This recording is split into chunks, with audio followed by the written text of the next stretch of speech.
করছে একদিন, তারপর রোজার আগে করছে 4 দিন। ভয় দেখা যায় 4 থেকে 5 দিন সেই মতন কে করছে তার শ্বশুর। হ্যাঁ আমি বাধা দিচ্ছি, তারপরও আমার সাথে জোর করে ক্যামেরা লান আপনারা। মাত্র 6 মাস আগে পারিবারিকভাবে বিয়ে হয়েছিল এই তরুণীর।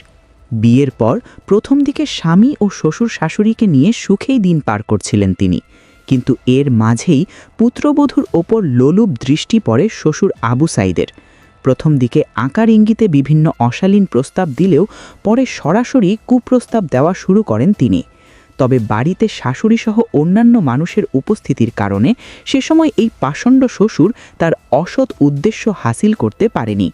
কি মানে আর যেরকম অসুস্থ ছিলাম, পেটে বছর অসুস্থ ছিলাম, তখন চেষ্টা করছি, তখন পারে নাই।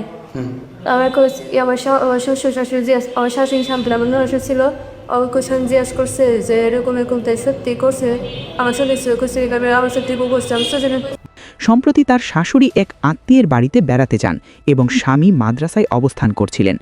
বাড়ি ফাঁকা থাকার এই সুযোগ কাজে লাগিয়ে শ্বশুর তাকে নিজের কক্ষে ডেকে নেন। এরপর পবিত্র কোরআন ছুঁয়ে ঘটনাটি গোপন রাখার শপথ করাতে বাধ্য করেন। শপথ করানোর পরপরই পুত্রবধূর ওপর হায়নার মতো ঝাঁপিয়ে পড়েন আবু সাইদ এবং জোরপূর্বক তাকে নিজের শয্যাসঙ্গী হতে বাধ্য করেন।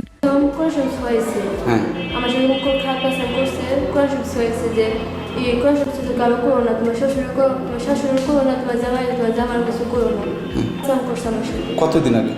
এই রোজার মধ্যে করছে একদিন, তারপর রোজার আগে করছে 4 দিন, 3-4 দিন। আপনি বাধা দেননি? বলছি, আমি বাধা দিচ্ছি, তারপরও আমার সাথে জোর করে করছে। আপনার ফ্যামিলির বলেন নাই? আমাকে ভয় দেখাইছে, অনেক কিছু কোথাও ভয় দেখাইছে, পুলিশের ভয় দেখাইছে। ওই সময় হাতে পায়ে ধরে অনেক কান্নাকাটি ও আকুতি মিনতি করেও শ্বশুরের হাত থেকে রক্ষা পাননি এই তরুণী। উল্টো বিষয়টি কাউকে জানালে তাকে হত্যার হুমকি দেওয়া হয়। ভুক্তভোগীর মতে প্রথমবার জোরপূর্বক শারীরিক সম্পর্ক স্থাপনের পর লম্পট শ্বশুরের পৈশাচিকতা আরও বেড়ে যায়। সুযোগ পেলেই সে ফাঁকা বাড়িতে পুত্রবধূর ওপর নির্যাতন চালাতো। এভাবে একে অন্তত 4 বার তার ওপর পাশবিক নির্যাতন চালায় আবু সাইদ। এমনকি পবিত্র রমজান মাসেও এই গৃহবধূকে সে রেহাই দেয়নি। বিয়ে হয়েছে, বাবা নেওয়ার জন্য বিয়ে করেছে 6 মাস ধরে।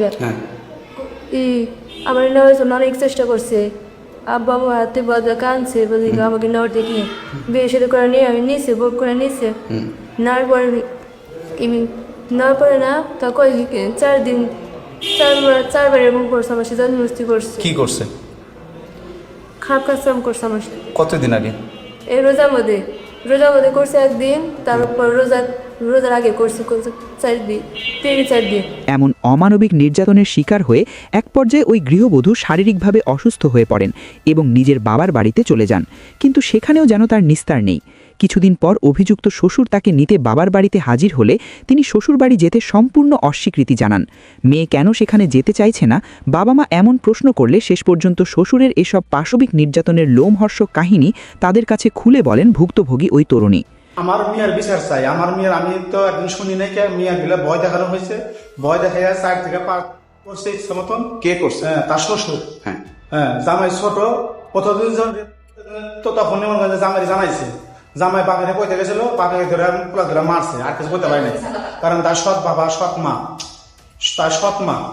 বা সৎ বাবা, ওই সৎ মা যেটা কয় সেটাই।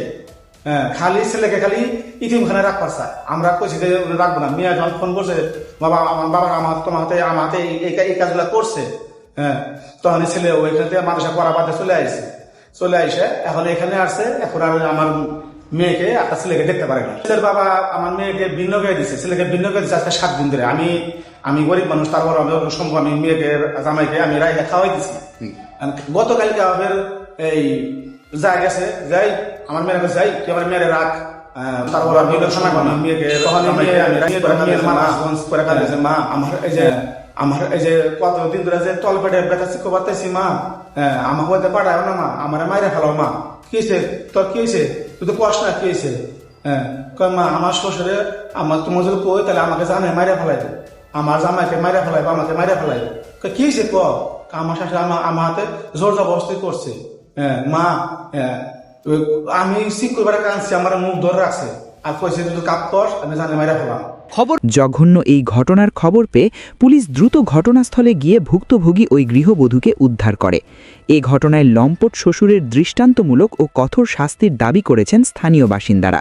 তারা জানান, এ ধরনের ঘৃণ্য অপরাধের উপযুক্ত বিচার না হলে সমাজে এমন বিকৃত ঘটনা ভবিষ্যতেও আরও ঘটতে থাকবে। কিছুই জানি না, এতে মরে যান ভালো।